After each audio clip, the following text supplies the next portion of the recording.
Practitioners and academics, we're quick to compare restorative justice with traditional Māori justice, and there is an ongoing debate about that.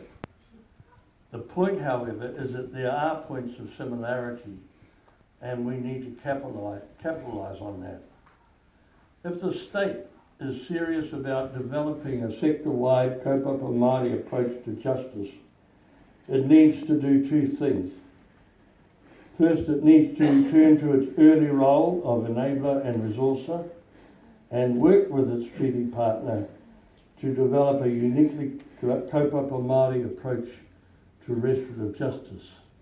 Second, it needs to explore the further expansion of a kaupapa Māori approach right across the justice sector.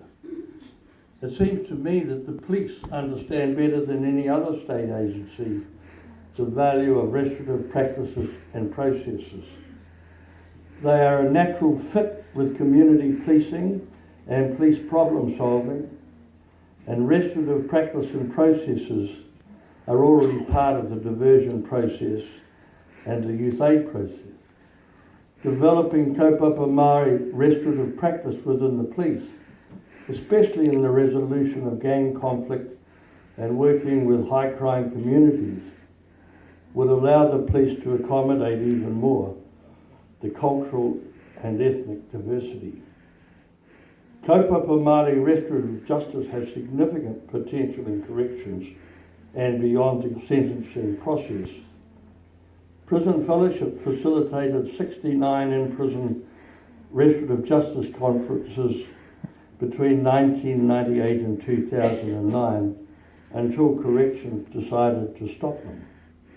While around 50% of all prisoners were Māori, about 80% of the prisoners requesting restorative justice conferences were Māori, and they were also more likely to involve whānau members in the process. Kaupapa Māori processes could be easily integrated into the prisoner's safety plan and their reintegration plan, working not only with victims but with whānau and prior to release with the community. Juan Todi has recommended that Māori develop their own tika in restorative justice practice, separate from the state's standardisation process, in order to underline the authority of tikanga as the basis for Māori practices for responding to social harm, ensure discussion and debate of all relevant issues related to standardisation, and provide the basis for meaningful dialogue between the treaty partners. Closely associated with that is the growing support for community mobilisation, as recently recognised by Principal Youth Court Judge John Walker. He writes about the process of a community building local leadership and ownership around an issue, enabling community members to change attitudes and behaviours in ways that work for them. Only the active involvement of a broad range of community members, including gang members and former prisoners, will help to create meaningful change around complex issues. The development of a kaupapa Māori model for dealing with community issues requires a preparedness on the part of the state to engage with Māori who are fully representative of that community, including those who have experienced the criminal justice system. The second opportunity lies in the further exploration and implementation of work already advanced by Māori researchers. Valmain Toki's research, for example, includes the development of Indigenous domestic violence courts, mental health courts, and prisoner re-entry courts, replacing the parole board. Kylie Quinch has explored the role of tikanga Māori in dispute resolution. Carwyn Jones and Justice Joe Williams have both written on the issue of reconciling New Zealand and Māori law, and there are many others.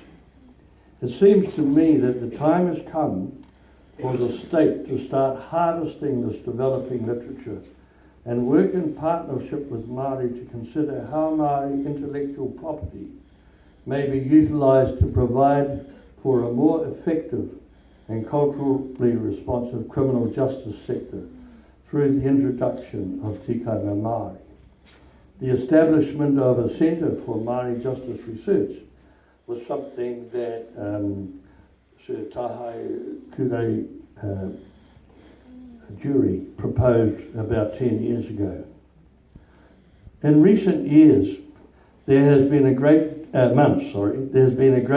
deal of discussion about the establishment of kaupapa Māori prisons. The topic has been recently debated by politicians, by the media, and by Māori. The traditional Māori revulsion and fear of prisons is well documented in our shared history. In 1843, a Wellington chief who had been convicted of theft and sentenced to 2 months' imprisonment complained that he had already been degraded by being handcuffed and kept in jail and did not care for anything. He requested to be killed with a tomahawk there and then rather than go to prison. When a Pākehā was sentenced to life imprisonment for the manslaughter of a Māori, the deceased whānau urged that he should be set free. Having received such a sentence, he was already dead in their eyes. Imprisonment was regarded as the same as being taken captive.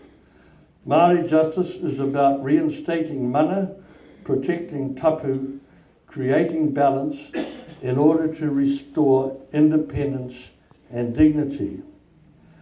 The prison experience achieves the very opposite. If you think this is an exaggeration, I would invite you to download the Ombudsman's report released 2 weeks ago on Hawke's Bay Prison. It is difficult to see how a kaupapa Māori prison could exist in the absence of kaupapa Māori justice. Transformative Māori justice is not a cultural add-on or a kaupapa Māori prison. It is a way of being, thinking, and feeling. I think it very unlikely that the state would allow the establishment of an independent Māori prison based on Māori justice prisons.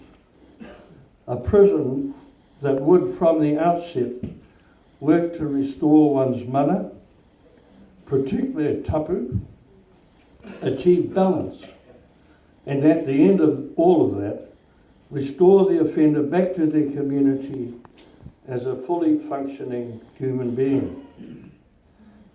The nearest equivalent I can think of